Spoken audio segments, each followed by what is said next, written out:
অর্থাৎ প্রথম যখন ঢাকা নির্মিত হয় তখন এই হরিণদেরকে আনা হয় এই সভ্যতার নির্মাণের জন্য। এই হরিজনেরা সভ্যতার অংশ। আমরা অসভ্য, আমরা শহর নোংরা করি আর ওরা পরিষ্কার করে।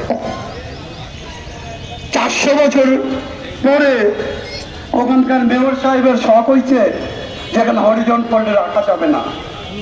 এখানে কি করতে হবে? এখানে জানেন পাটনা ফার্ম ভূমি উদ্ধার সংগ্রাম কমিটি এখানে এসেছে সংহতি জানিয়ে। সেই কমিটির মিস্টার টমাস হ্যাব্রম, ওখানে যে মামলা হয়েছে সেই মামলার বাদী টমাস। তাদের ভূমিকা আছে, তাদেরকে আমরা শ্রদ্ধা করি। কিন্তু আজকে কি হচ্ছে? আজকে 25,000 ভুয়া মুক্তিযোদ্ধার তালিকা পাওয়া গেছে যাকে পরাজিত করেছিল। আজকে আপনারা দাবি করেন এই দেশ আপনাদের, এই দেশ একটি দলের না। এই কোনো মুহূর্তে এই বাংলার বুকে বিস্ফোরণ ঘটতে পারে। এই বিস্ফোরণ মেয়নতির জনতা আপনারা একতাবদ্ধ হারে অগ্রসর হতে থাকবে।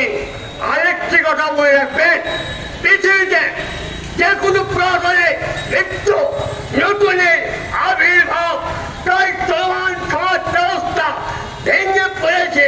আপনারা যেমন আমি যখন দেখি 6 বছরের শিশু কন্যার যৌনাঙ্গ বিলের চেয়ে তাকে ধর্ষণ করা হচ্ছে, তখন মিস্টার টমাস হ্যাব্রম সাহস করে মামলা করেছিল।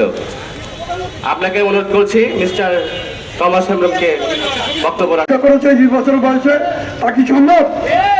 দুধের চিঠি মুক্তিযুদ্ধ করেছে, মুক্তিযুদ্ধ করেছে বাঙালি, আদিবাসী, হরিজন, কৃষক, শ্রমিক, ছাত্র, সাধারণ মানুষেরা।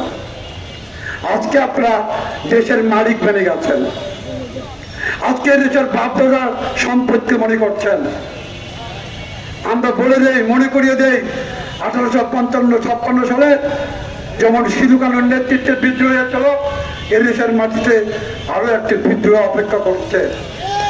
আপনাদের সতর্ক করে দিচ্ছি, আর যদি কোনো হরিজন পল্লী উচ্ছেদ করা হয়, আর যদি কোনো বাড্ডা ফার্মের মতো সাঁওতাল পল্লীতে হামলা করা হয়, সারা দেশে বিদ্রোহের আগুন জ্বলে উঠবে। আপনাদের সতর্ক করে দেই, আমরা এই দেশের মানুষ, এদেশ আমার বাপদাদার জন্মভিটা। আপনার যত ক্ষমতা দেখান, যত অস্ত্রের মাওলা দেখান, যত হুমকি দেখান, পুলিশ আর্মি বিডিআর দেখান, তারা ওই দেশের মানুষ।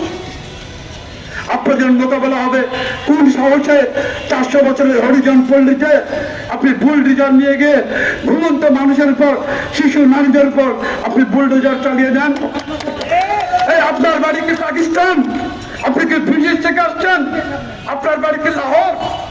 আপনি যে দেশের মানুষ, আপনি মেয়র তাপস, আপনি চিন্তা করলেন না একবারও যে এদের ভোটে